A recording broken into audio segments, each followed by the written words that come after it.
Welcome to Menopause Monday. Today I'm talking about water and the importance it has for our bodies, for our brain health, and also how staying well hydrated is going to help you support your menopausal symptoms.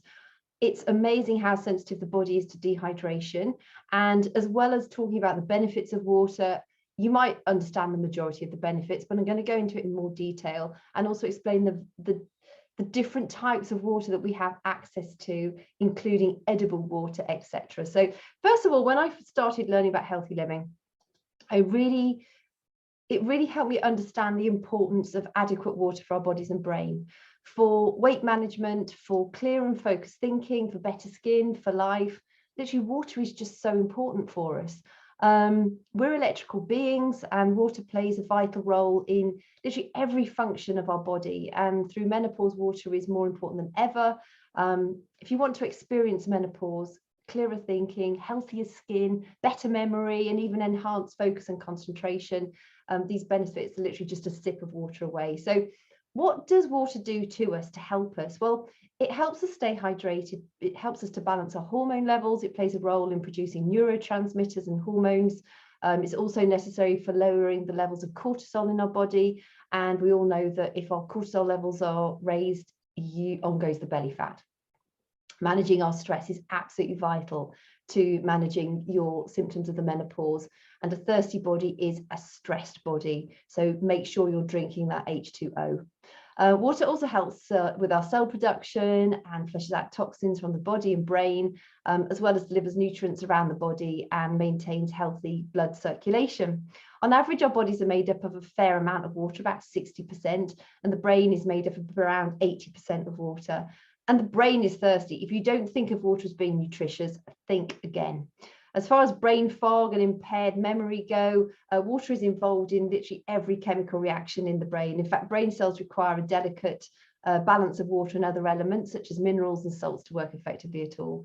These electrolytes, the minerals and salts that help you stay hydrated, such as chloride, fluoride, magnesium, potassium, sodium, they flow in and out of your brain with just about every sip of water that you take. It's thought that as little as a 3 to 4% drop of water intake will almost immediately make you feel fatigued, contribute to brain fog, to contribute to headaches and mood swings. And if you think that 3 to 4% is small, as you know, like as a small amount, it is. And that's because it's so important for us to remain hydrated. Most of us don't drink enough water. Less than 50% of us drink less than 4 cups a day, and the 7% of us that don't drink any water at all. How do they stay alive? Well, because they're getting it from other sources as well, and I will go into that in a little bit.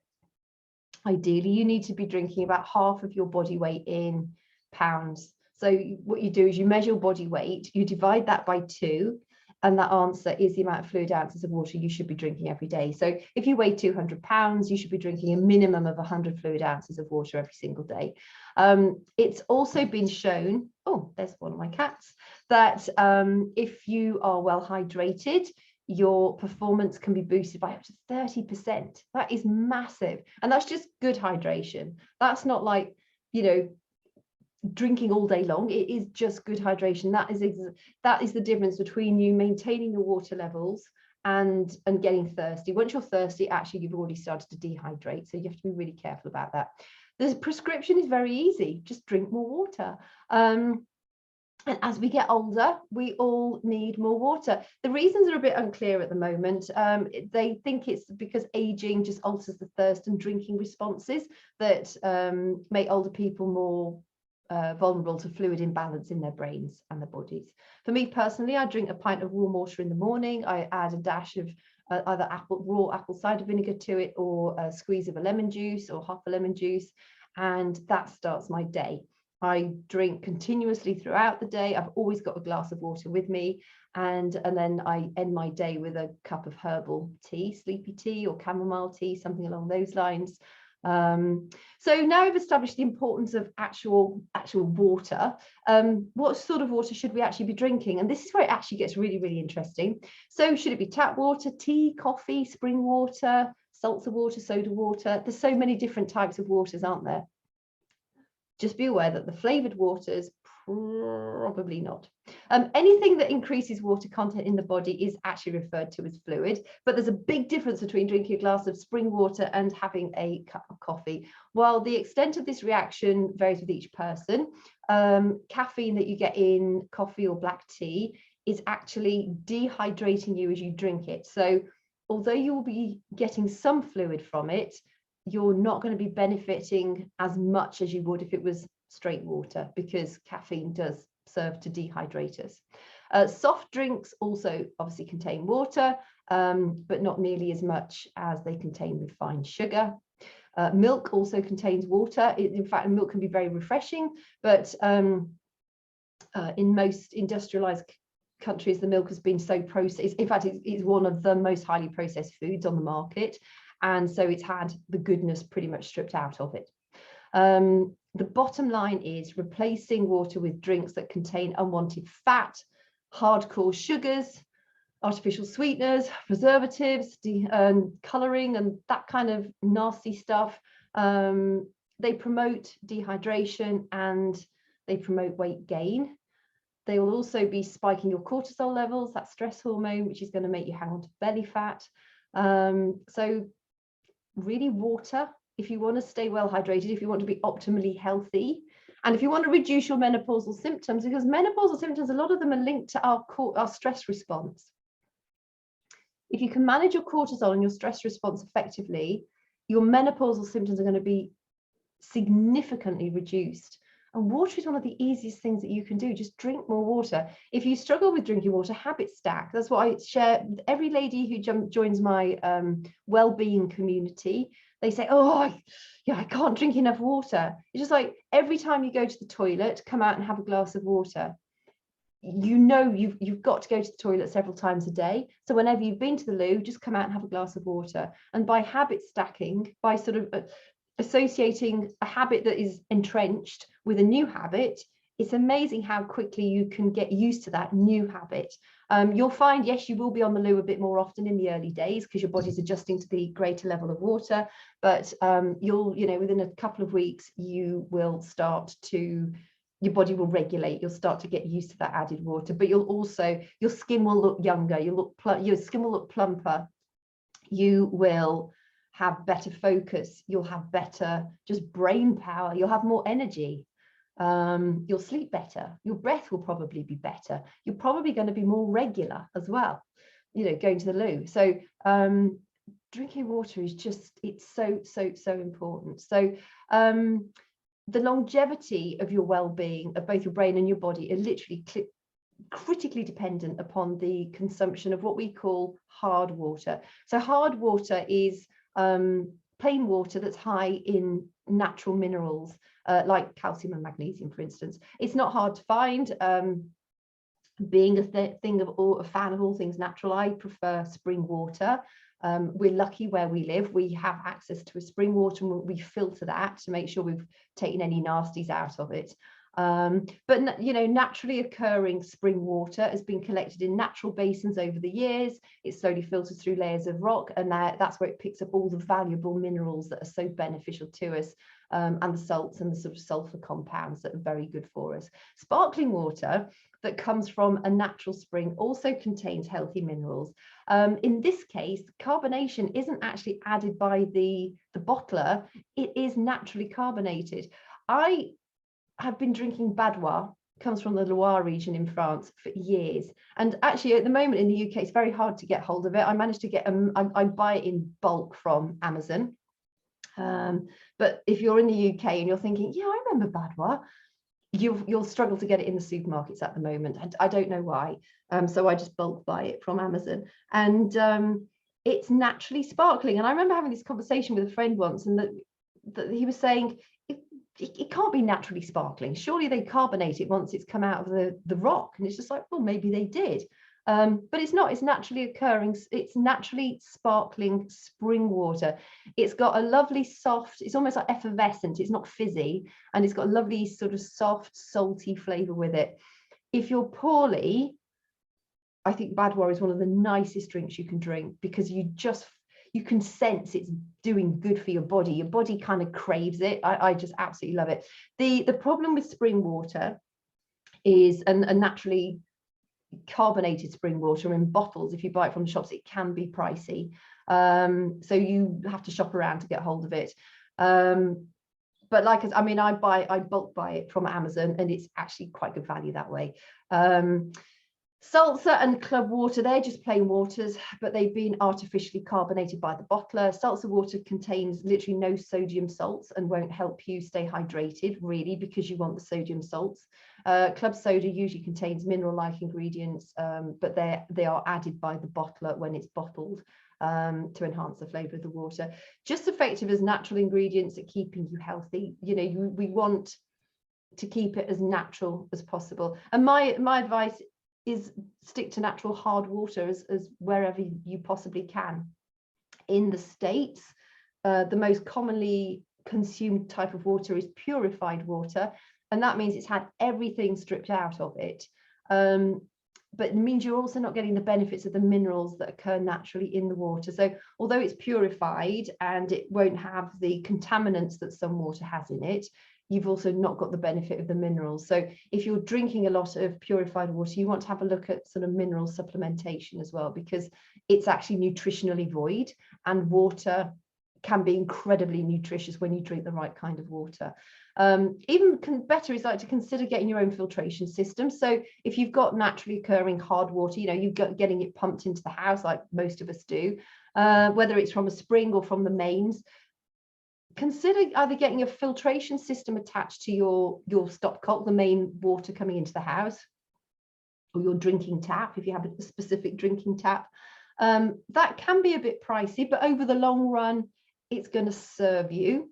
Or get, you know, you can buy those jugs, the filtration jugs, and it's amazing how much better they make the water taste. They take out the things that we often get a lot of. So like, you know, you get the fertilizers in your water, you can get asbestos, chlorine, lead, benzene, all sorts of horrible nasties that can come into the water. So just make sure that if you're going to be drinking straight from the tap, either have a filtration system plugged into your mains water, or use a filtering jug, and just make sure if you're doing that, or a lot of refrigerators have that filter, the filtered water too. Just make sure that you're cleaning your filter or replacing the filter regularly, because bacteria can build up in those as well. So when your filter's done, make sure you're changing it, because although it might still be filtering out the harmful chemicals, you definitely don't want to be drinking bacteria that are growing in the filter. Also be aware that most sports and hydration drinks are full of rubbish. They're very high in sugar normally. They can also be high in salt. They're sort of high in manufactured minerals and salts, and they're just not good for you. Coconut water is one of the best options, especially if you've been poorly or you need to, you know, you had a tummy upset or something. Coconut water is really good because it contains so many electrolytes. It's got natural potassium in it. It's got naturally occurring sugars, but at a very, very low level. Just make sure if you're buying it from the shop that you're getting unsweetened coconut water. And then aloe vera juice as well. I haven't got any in this room, but around my house, I've got literally aloe vera plants everywhere. They grow like crazy. If you can just get a small one, and just you keep, they make babies all the time, and you just pot on the babies just in soil with some water, and they are so prolific. But what you need to do if you're drinking the juice from the aloe vera plant, what you want to do is take obviously the green exterior off it, and then be very careful. If you've got a really big leaf, you can probably peel it carefully with a sharp knife. Be careful because the aloe gel is very slippy. Or what I tend to do is just get a spoon and I scoop the gooey gel out of the aloe vera. But be very mindful that if you've got any yellow or green little bits in it, you want to take those out, because those are toxic. So the gel itself is completely safe, but just make sure when you're looking at it that it's completely clear. All the stuff that you've got out is completely clear. And then you can blend that up with some water, filtered water ideally, and you can add some lemon juice or lime juice to it. If you find it a little bit bitter, maybe add a little bit of stevia or honey or something like that, just to sweeten it a bit. And raw honey, because that's a healthier sugar. Of course, stevia is a plant. I think people, unless you are a stevia eater or consumer, people think, oh, stevia, no, that's an artificial thing. It's not. Stevia is actually a plant, and it's much sweeter than raw cane sugar is. So, you know, if you struggle with the flavor of the Aloe Vera juice, maybe consider adding a little bit of stevia to it just to sweeten it up a bit. But it's a great way to soothe and hydrate all our organs. It's got over 200 active components in it.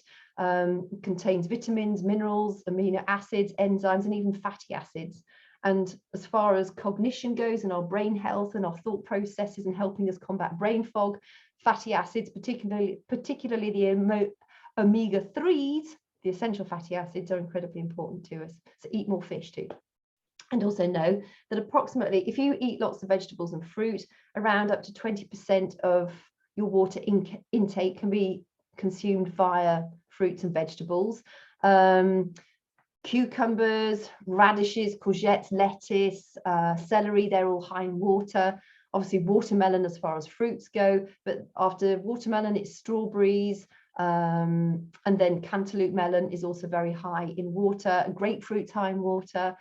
So, you know, simply eating more water and drinking more water, or eating more water-rich foods and drinking more water, can literally be one of the healthiest things that you can do to bring about your better health, to improve hormone balance, to help combat brain fog, to give you better memory, and also to give you more energy. When you're dehydrated, I feel it myself. I feel thirsty, I feel bleh. I just feel like I'm lacking in energy. I feel like I've lost my sparkle.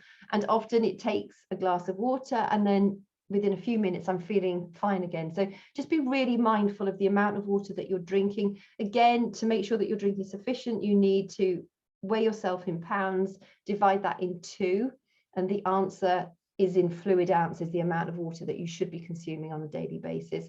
If you're getting a lot of hot flushes, you're going to need to drink more. If you do a lot of exercise, you're going to need to drink more. A great sign to show if you're actually drinking sufficient water is the color of your pee. It should be pale straw colored. And if it's pale straw, you're good to go. Just be mindful that if you're on any medications, that can actually change the color of your pee. If you eat asparagus, it can make it more yellowy, can also give your pee, makes your pee smell a bit different in the morning. Actually, pretty much straight after you've eaten asparagus. I don't know how that happens. Beetroot can make it go pink. Various medications can turn it green or blue color. So just be mindful, you know, if you're thinking, oh my God, that's a funny color. What have you eaten, and are you on any medications? Because that can change the color. But if you're not on meds, if you're eating a normal diet, you've not had any beetroot, you've not had any asparagus, the chances are, you know, you want to be looking for a pale straw colored pea, and that's a really good sign that you are getting sufficient water.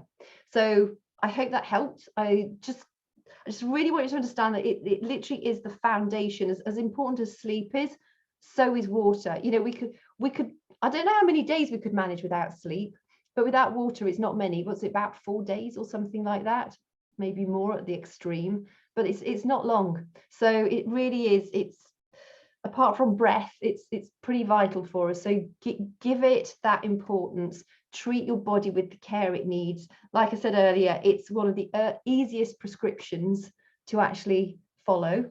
And just make sure you start your day off with a large glass of warm water, because that's less stressy for the body if it's warm. When you think about it, when you've been asleep, even if you've only slept for 5 hours, that's still 5 hours when your body's not had any fluid.